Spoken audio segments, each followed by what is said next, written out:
it's Christina from Card Making Magic. This is the card that I'm going to make today, and this is using the Curved Borders 1 from Spellbinders. So over the last few videos we've made several cards in different sizes, but we've used all the borders dies. So these two are using the scalloped borders and the other three are using the bracket borders. But for today's card we're going to try something that is just a little bit different. So to start the card, what I've done is I've cut myself two 6-inch squares and one of them I have embossed. Now the next piece that I've cut is a 6-inch by 7-inch piece of card, and I have scored it at 1/2 inch on both sides, 1/2 inch in on both sides. Now this 6 by 7-inch piece of card is the one that I'm going to work on, and this has got to be divided with the dies to give me the gatefold in the card. Now if you look at your dies, you have 1, 2, 3, 4 with cutting edges and 2 with inserts. The cutting edges are the ones with the solid piece around the outside, like this. These two inserts don't have any cutting edges other than the patterns in the actual die. So what I'm going to use is I'm going to use this one, and I'm going to use this center die. Now I need to place those down on my card within this area. This is where we scored and folded it, so I need to place my dies within that area. Now if you look at the dies, you have little notches on them, and these dies, because of the shape, they'll only fit in to this other die the correct way. So you need the notches facing in the same direction on the card. If you try and put them in the other way, it just won't fit properly. You won't be able to fit it into the curve correctly. So it needs to be in there the correct way round. Now once you have your dies together, tape them together so that they won't move, overlap or split from each other, and tape them onto your card, and you're going to run that through your die cutting machine. Now once you've done that, what you will have is this pattern in your card, and this is the way where it was scored and folded over. So that is the gatefold on your card.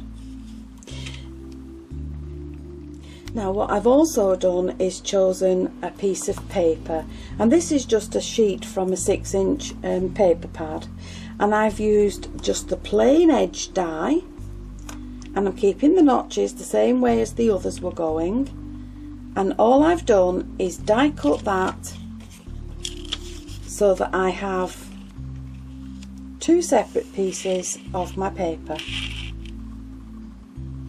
Now before you stick these panels to your card, you're going to trim your cut paper so that it just fits on there and it just leaves a little border around the card.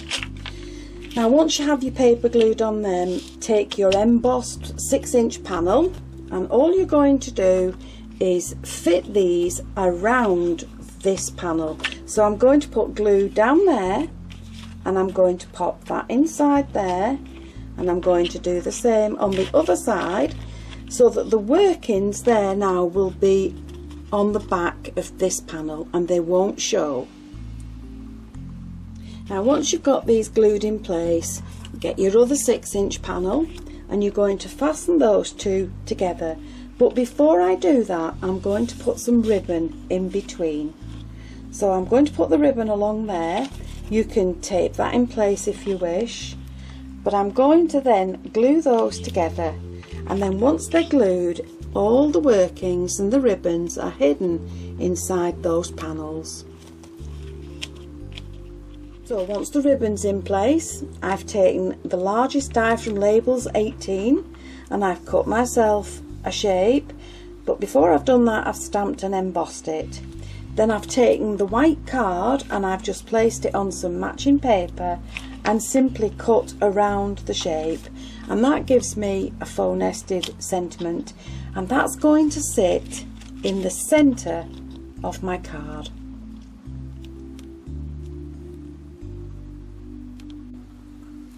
So with my pearls from Want to Scrap, I'm just going to add in some along here, along the top of the sentiment.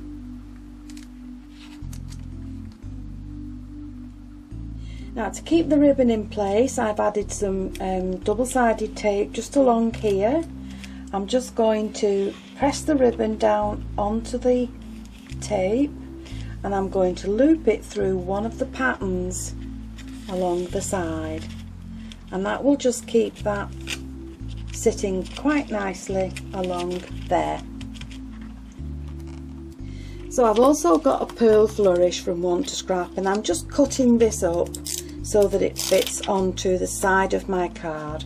Now I want this swirl to continue along the card, so I've put some at the top and some at the bottom, and in the middle of that I'm going to add in some roses along there.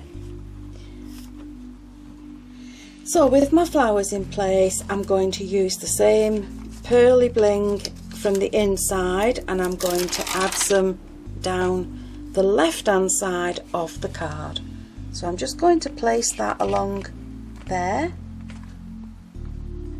and trim it off at the bottom where I need it. So once the bling's in place, I can just fasten my ribbon into a nice bow,